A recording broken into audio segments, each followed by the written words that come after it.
এবার প্রকাশ্যে এলো রাস্তা নিয়ে দুর্নীতি।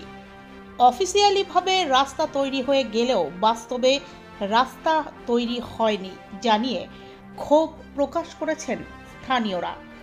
প্রত্যন্ত সুন্দরবন বনাঞ্চলের উত্তর 24 পরগনা বসিরহাট মহকুমার হিঙ্গলগঞ্জের রূপমারি গ্রাম পঞ্চায়েতের অন্তর্গত পোস্টমাস্টারের বাড়ির সংলগ্ন প্রায় 100 মিটারের বেশি একটি রাস্তা তৈরি করা হয়েছে। সেই রাস্তা তৈরি করার জন্য একটি কংক্রিটের বোর্ড লাগানো হয়েছে। বোর্ডে লেখা রয়েছে মাটির রাস্তা সহ ইটের কাজ, কিন্তু বাস্তবে শুধুমাত্র মাটির রাস্তাটাই হয়েছে, ইটের কাজ আর হয়নি। প্রায় 3.5 লক্ষ টাকার এই কাজ ন্যূনতম হয়েছে, বাকি টাকাটা কোথায় গেল? কেনই বা শুধুমাত্র মাটির কাজ হলো, ইটের কাজ হলো না, তা নিয়ে প্রশ্ন তুলেছেন এলাকার বাসিন্দারা। তাদের দাবি অবিলম্বে তৈরি করা হোক এই রাস্তা, আর এই দুর্নীতির টাকা কোথায় গেল তাও তদন্ত করা হোক। রাস্তাটা প্রথমটা শুরু হয়েছিল যে মাটি দিয়ে ইটের রাস্তা, কিন্তু যে এই 2-3 বছর ধরে রাস্তাটা দেখা যাচ্ছে যে কোনো সংস্কার করছে না। কোনো পঞ্চায়েত মেম্বার কিংবা কোনো সুপারভাইজার যে কাজ করেছিল তাকে বারবার বলা হয়েছে যে একটা পোস্ট অফিস, এখানে পোস্ট অফিস মাস্টার সে এখান থেকে বেরোতে পারে না, একটা সাইকেল নিয়েও বেরোতে পারে না, বর্ষা হলে হেভি কাদা হয়, একটা বয়স্ক মানুষ এখান থেকে হেঁটে যেতে পারে না তার ওখানে, কারণ তাদের তো পয়সার প্রয়োজন হয়, তাদের বেকার ভাতা আছে, অনেকের বই করা আছে, তারা সেখানে যায়। কিন্তু তাদের সুবিধার্থে আমার মনে করি যে এই রাস্তাটা হলে জনসাধারণ কিংবা সমস্ত মানুষের খুব উপকার হয়।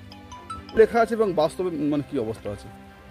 যেটা লেখা আছে সেটা তো কিছুই করা হয়নি, শুধু মাটি তুলে রাখা হয়েছে, তাছাড়া কোনো কাজ হয়নি। বোর্ডে মানে কি আছে? কি বোর্ডে আছে ইট দিয়ে ইটের উপর মাটি, এই মাটি দিয়ে ইট দেওয়া, কিন্তু সেটা কিছুই করা হয়নি, শুধু মাটিটা তুলে রাখা হয়েছে।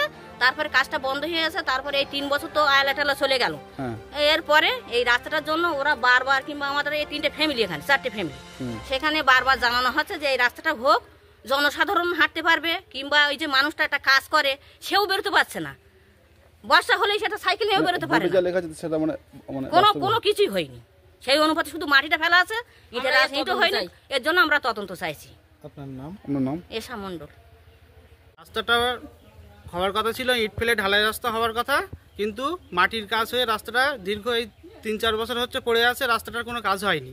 এবার ওরা কি করেছে, পঞ্চায়েত থেকে এসে মানে মেম্বার থেকে এসে মানে একটা বোর্ড মেরে চলে গেছে, ওখানে লেখা আছে ইট ফেলে ঢালাইয়ের কথা, কিন্তু আদৌ কোনো রাস্তাটার কাজ হয়নি। 3.5 লাখ টাকা স্যাংশন করে রাস্তা কমপ্লিট দেখানো আছে ওখানে, কিন্তু রাস্তাটা এই দীর্ঘ আমরা 4 বছর ধরে এই রাস্তাটা কাদা রাস্তা, সবাই হাঁটাচলা করছি। এবার বাইরে থেকেও লোকজন, প্রতিবেশী সবাই ঢোকে এই রাস্তা দিয়ে, সবাই কাদায়, তাদের হাঁটতেও কষ্ট হয়, কিন্তু এই 2-3 বছর ধরে কোনো কাজই হয়নি, রাস্তাটা ওইভাবে ফেলে রেখে দিয়েছে। তো কি চাইছো তোমরা? আমরা চাইছি রাস্তাটা তদন্ত হোক।